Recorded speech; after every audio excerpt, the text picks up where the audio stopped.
자, 역시나 늘 문제가 되는 게 필수 의료과, 필수 진료과에 지금 의사들이 없다라는 게 문제죠. 그러니까 필수과라는 것은 치료받지 않으면 뭔가 사망에 이를 수 있는 우리 생명과 직결되는 분야라는 것이죠. 그래서 뭐 소아과, 내과, 뭐 신경외과, 뭐 여러 분야가 산부인과 이런 분야 정말 필수적으로 의료인이 있어야 되는데 의사가 없다. 예. 그래서 지금 필수과에 의사가 없는 것도 의사 수가 부족하기 때문이다. 의사를 늘리면 네, 이게 다 해결될 것처럼 얘기하는데 과연 그런지 한번 살펴보겠습니다. 예. 앞서에서도 아까 소아과를 예를 들어 가지고 소아과 전문의는 엄청나게 필요한 숫자보다 많다고 설명을 드렸죠. 네. 근데 그분들이 현장에 가야 될 사람들인데 가지 못하고 다른 분야에 가 있다는 게 문제인 거죠. 네, 아까도 그 표를 보셨지만 각 분야별로 사실 전문의는 다 계속 늘고 있습니다. 예. 충분합니다. 소아과, 뭐 신경외과, 내과, 산부인과, 뭐 네, 그 분야의 전문의 숫자는 오히려 계속 늘어왔는데 환자 수는 줄어도 소아과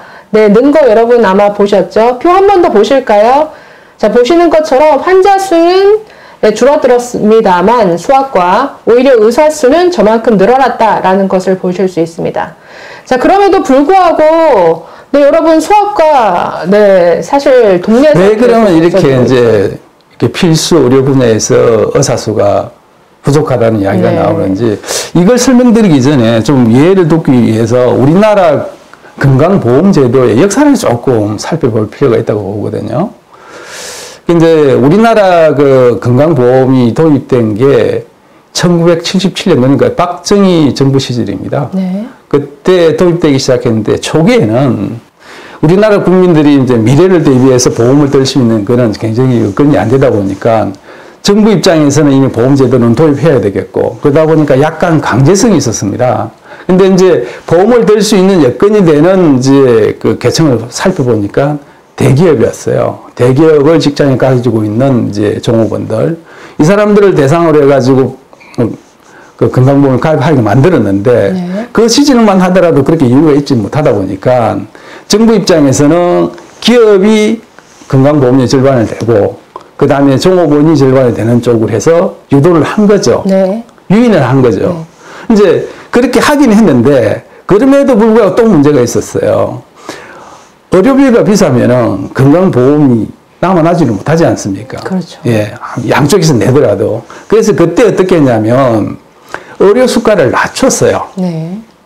의료 수가를 낮추고 문가보다 낮추고 시작했는데, 그러니까 의료 수가가 낮다는 의미는 뭐냐면 그 의료를 공급하는 의사 입장에서는 수입이 준다는 뜻이지 그렇죠. 않습니까? 네. 그리고 적자를 보고 의사들은 병원을 운영을 할 수는 없지 않습니까? 네. 그래서 이제 그때 당시 정부 입장에서는 보험으로 커버하는 급여 부분은 수가는 낮지만은 네. 보험으로 커버가 되지 않는 비급여 부분, 네. 비급여 부분은 의사들이 마음대로 수가를 결정해서 급여 부분에서 손해보는 부분을 불충하게 만들었어요. 그래서 급여 대상이 되는 진료 행위에서는 적자가 나더라도 비급여가 되는 어떤 진료 행위를 함으로써 뭔가 수입을 충당해주는 그런 구조가 그렇죠. 이게 뭔가 고착화됐다. 그게 이제 암묵적으로 의사와 정부 측에서 합의가 된 거죠. 네. 그런 식으로 쭉 이어져 왔는데 이제 문제가 생기기 시작합니다. 이제 정치인들도 그렇고 정부 입장에서도 그렇고 표를 넣지 가다 보니까 급여 부분이 보험에서 커버하는 그 범위를 계속해서 확장합니다. 네, 문재인 케어 때 네. 어마어마하게 늘려놨죠. 네. 근데 그 확장하는 분야가 어디냐면은 바이탈 분야죠. 우리가 소위 이야기하는 필수 의료 분야입니다. 분야. 그 생명을 다루는 부분은 기본적으로 먼저 보험을 커버해 줘야 될 거 아닙니까? 네. 그러다 보니까 필수 의료를 담당하는 분야는 수가가 낮은 상태로 계속 가는 거죠. 네. 근데 이 분야는 비급여로 불충할 수 있는 게 없어요. 거의. 그러네요. 예. 그러다 보니까 이 분야에 종사하시는 분들은 수입이 적을 수밖에 없죠. 네. 적자를 보고 운영을 계속 해야 되는 입장인데 여기에다 또 하나의 어떤 문제가 생기냐면 바이탈을 달라고 보니까 생명을 달라다 보니까 환자도 민감하고 보호자도 민감하지 않습니까? 그렇죠. 그리고 의사들 입장에서는 생명이 왔다 갔다 하는 분야니까 스트레스도 엄청 받고요. 네, 의료사고도 발생할 그렇죠. 수 노동 있고. 강도도 엄청 세죠. 네. 그 다음에 의료사고도 많이 생기죠. 네. 의료사고가 생기는데 소송이 걸리면은 이게 뭐 10억대 네. 뭐 이런 식으로 가는 데다가 민사상 소송은 소송이지만은 또 행사소송까지 걸려가지고 네. 문제가 됐죠. 네. 그 뭐 이대목동 사건 아시지 않습니까? 네. 그게 결국은 5년 만에 무죄로 대법원 판결이 나긴 했습니다만은 구속당하고 그런 과정에 있어가지고 필수 의료 분야에 있던 의사들이 대거 이탈하기 시작한 거죠. 그 전문의 숫자는 많아요.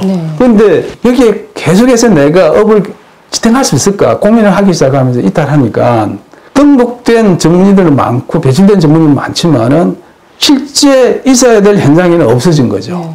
아니 그냥 얘기만 딱 들어보더라도 내가 같은 의사라면 내 소아과, 내과 안 할 것 같습니다. 피부과 하는 게 훨씬 편하죠. 속 편하고요. 할 수 있어요. 돈도 많이 들고. 네, 그러니까 이러네요. 그러니까 지금 필수 의료 분야에 왜 의사들이 없느냐. 그러니까 소아과 전문의는 넉넉하고 내과 전문의 넉넉하고 산부인과 전문의 충분히 있는데 그 과를 하지 않고 다른 과를 하니까 필수과에 의사들이 안 간다라는 겁니다. 그쪽 분야 전문의가 없는 게 아니라. 그렇죠. 자, 그러니까 가야 될 사람들이 안 가고 다른 과를 간다라는 게 문제인데 그 이유가 낮은 수가 때문에. 그래서 그러니까 생명을 다루는 이 필수과는 전부 급여 처리가 되는 이 대상이다 보니까 급여 처리가 되는 항목은 결국은 돈이 안 되는 안 되죠. 이익이 그렇다고 보충할 수 있는 비급여 부분이 있냐면 거의 없단 그렇죠. 말이죠. 피부과 같은 경우에는 여러분 뭐 비급여가 굉장히 많죠. 그렇기 때문에 피부과에서 하는 진료 행위는 뭐 값도 천차만별 그야말로 시장 경제가 작동하는 분야입니다.